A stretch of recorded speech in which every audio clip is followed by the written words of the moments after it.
নমস্কার বন্ধুরা, সবাই কেমন আছেন? আশা করি সবাই খুব ভালো আছেন, সুস্থও আছেন। আজ চলে এসেছি আরও একটি নতুন ভিডিও নিয়ে। জ্যৈষ্ঠ মাস চলাকালীন বাড়ির সদর দরজায় বেঁধে দিন এই একটি জিনিস। বাড়ির বাস্তু দোষ দূর হবে, তার সঙ্গে বন্ধুরা প্রচুর অর্থের প্রাপ্তিও হবে। আসুন বন্ধুরা জেনে নিই সেই জিনিসটা কি এবং ঠিক কিভাবে সেই জিনিসটা সদর দরজায় বাঁধতে হবে। তার আগে বলি বন্ধুরা, আপনাদের কাছে একটাই অনুরোধ, আপনারা পুরো ভিডিওটা দেখুন একদমই স্কিপ না করে।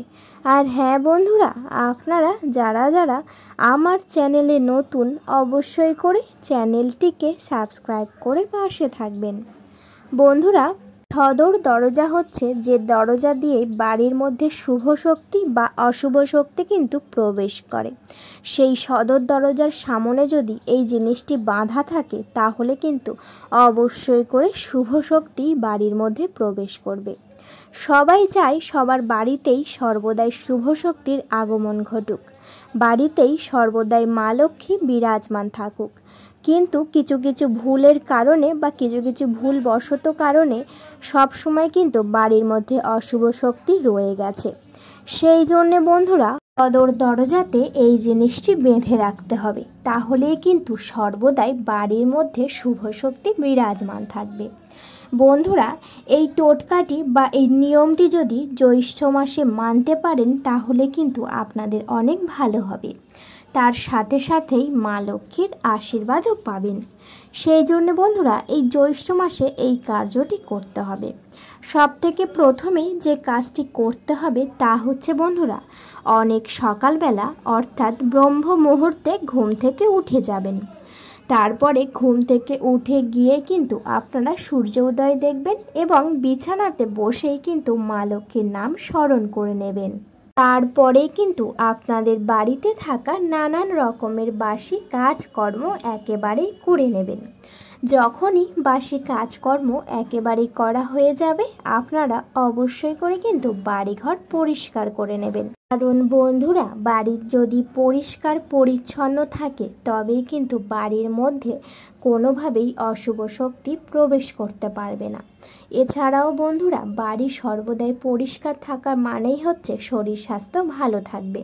সেই জন্যে সর্বদাই চেষ্টা করবেন বাড়িঘর একেবারেই পরিষ্কার পরিচ্ছন্ন করে রাখার।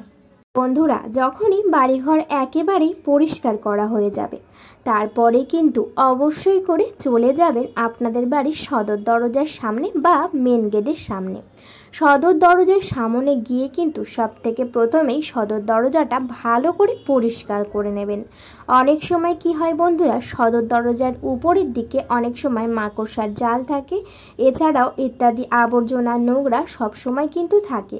তা কিন্তু সবসময় পরিষ্কার করে ওঠা হয় না সময়ের অভাবে। সেক্ষেত্রে কিন্তু অবশ্যই করে সদর দরজা উপর থেকে নিচ পর্যন্ত ভালো করে পরিষ্কার এবং পরিচ্ছন্ন করে নেবেন। যখনই পরিষ্কার পরিচ্ছন্ন হয়ে যাবে অবশ্যই করে সদর দরজায় ভালো করে একটু গঙ্গার জল ছিটিয়ে একেবারেই শুদ্ধ করে নেবেন। এবং বন্ধুরা, সদর দরজার সামনে কিন্তু কখনোই আবর্জনা করে রাখবেন না। আবর্জনা থেকেই কিন্তু সর্বদাই অশুভ শক্তির সৃষ্টি হয়। এছাড়াও বন্ধুরা, বাড়ির মধ্যে বাস্তু দোষও তৈরি হয়। সেই জন্যে বন্ধুরা অবশ্যই করে সদর দরজা একেবারেই পরিষ্কার করে রাখবেন। সদর দরজা পরিষ্কার হয়ে গেলে আপনারা চলে যাবেন স্নান করতে। স্নান করে একেবারে শুদ্ধ বস্ত্র পরে নেবেন। শুদ্ধ বস্ত্র পরা হয়ে গেলে অবশ্যই করে চলে যাবেন ঠাকুর ঘরে। ঠাকুর ঘরে গিয়ে কিন্তু সব থেকে প্রথমেই প্রণাম করে নেবেন সকল দেবদেবীকে। ভালো করে নিষ্ঠা মনে মা লক্ষ্মীকে ভালোবেসে অনেক ভালো করে প্রণাম করে নেবেন। তারপর বন্ধুরা ঠাকুর ঘর একেবারেই পরিষ্কার পরিচ্ছন্ন করে নেবেন। পরিষ্কার পরিচ্ছন্ন করা হয়ে গেলে অবশ্যই করে কিন্তু ভালো করে ফুলের মালা অর্পণ করবেন এবং ফুল দিয়ে সুন্দর করে ঠাকুর ঘর সাজিয়ে তুলবেন। এবং বন্ধুরা তারপরে আপনারা নিয়ে নেবেন একটি পান পাতা। দেখবেন যেন পান পাতাটা কোনোভাবেই ছেঁড়া, ফুটো বা নোংরা বা আবর্জনা না থাকে। পান পাতাটি নিয়ে এসে ভালো করে পরিষ্কার করে নেবেন এবং ঠিক তারপরে গঙ্গার জলে রেখে ভালো করে শুদ্ধ করে নেবেন। পান পাতাটির উপরে একটু সিঁদুর লাগিয়ে নেবেন এবং সেই পান পাতার উপরে 3টি জিনিস রাখবেন। হ্যাঁ বন্ধুরা, একেবারেই ঠিকই শুনেছেন, 3টি জিনিস অবশ্যই করে রাখতে হবে। আপনারা সেই পান পাতার উপরে রাখবেন একটি লক্ষ্মী কড়ি এবং তার সঙ্গে রাখবেন অবশ্যই করে গোমতী চক্র। বন্ধুরা, লক্ষ্মী কড়ি হচ্ছে মা লক্ষ্মীর প্রতীক এবং মা লক্ষ্মীর অত্যন্ত পছন্দের, সেই জন্যে লক্ষ্মী কড়ি কিন্তু অবশ্যই করে রাখতে হবে। এবং ঠিক তার সাথে আপনারা রাখবেন একটি সুপারি। হ্যাঁ বন্ধুরা, একেবারেই ঠিকই শুনেছেন, একটি লক্ষ্মী কড়ি, একটি গোমতী চক্র এবং একটি সুপারি রাখবেন। সুপুরিটা যখনই রাখবেন সেই পান পাতার উপরে রাখবেন, তারপরে একটু সিঁদুরের গোলা নিয়ে ভালো করে সেই 3টি মঙ্গল সামগ্রীর উপরে অবশ্যই করে সিঁদুরের ফোঁটা দিয়ে দেবেন। তারপরে তার উপরেই অল্প একটু ফুল ভালো করে দিয়ে সেই পান পাতাটা অবশ্যই করে মা লক্ষ্মীর চরণে অর্পণ করবেন। বন্ধুরা, যখনই মা লক্ষ্মীর চরণে অর্পণ করা হয়ে যাবে আপনারা হাত জড়ো করবেন। হাত জড়ো করে মা লক্ষ্মীর সামনে একটি প্রণাম করে নেবেন এবং আপনাদের মনস্কামনা জানাবেন।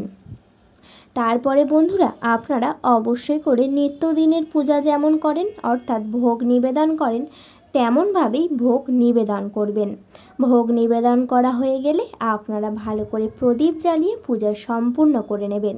সম্পূর্ণ করা হয়ে গেলে কিছুক্ষণের জন্য কিন্তু বাইরে বেরিয়ে যেতে হবে, কারণ বন্ধুরা ভগবানদের কিন্তু অবশ্যই করে খাওয়ার সময় দিতে হবে।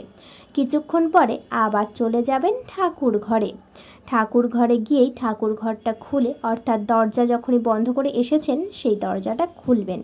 গিয়ে ঠাকুর ঘরে প্রবেশ করে প্রথমেই প্রণাম করে নেবেন। তারপরে সকল প্রকার ভোগ যা আপনারা নিবেদন করেছিলেন তা কিন্তু অবশ্যই করে তুলে নেবেন এবং আপনাদের বাড়ির সকল সদস্যকে দেবেন প্রসাদ হিসাবে গ্রহণ করার জন্যে।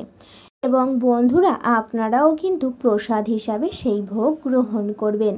যখনই আপনাদের ভোগ তোলা হয়ে যাবে, সবাইকে দেওয়া হয়ে যাবে, তারপরে আপনারা নিয়ে চলে যাবেন একটি লাল শালু কাপড়।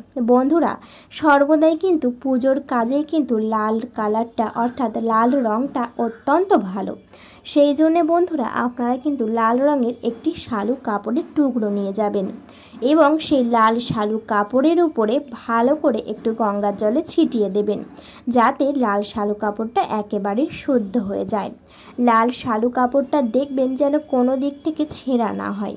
তারপরে বন্ধুরা সেই লাল শালু কাপড়টা একটি ভালো স্থানে রাখবেন এবং তার উপরে ঠিক আপনারা যে পান পাতার উপরে মঙ্গল সামগ্রী রেখেছিলেন তা কিন্তু অবশ্যই করে সেই লাল শালু কাপড়ের উপর দেবেন এবং ভালো করে পুঁটলি করে নেবেন। যখনই পুঁটলি করা হয়ে যাবে সেই লাল শালু কাপড়টা আপনাদের হাতে নিয়ে মা লক্ষ্মীর চরণে 3বার ছুঁয়ে নেবেন, অর্থাৎ মা লক্ষ্মীর চরণে স্পর্শ করিয়ে নেবেন 3বার। স্পর্শ করানো হয়ে গেলে আপনারা সেই লাল শালু কাপড়টি হাতের মধ্যে রেখে মা লক্ষ্মীর সামনে নিষ্ঠা মনে মা লক্ষ্মীকে ভালোবেসে আপনাদের মনস্কামনা জানিয়ে সেই লাল শালু কাপড়টা নিয়ে চলে যাবেন আপনাদের বাড়ির মেন গেট বা সদর দরজার সামনে। সদর দরজার সামনে গিয়ে ভালো করে আপনারা কিন্তু 3বার পুরো সদর দরজার সামনে ঘুরিয়ে নেবেন। এর ফলে কিন্তু আপনাদের বাড়ির বাস্তুর দোষ দূর হবে এবং নজর দোষও কিন্তু একেবারেই কেটে যাবে।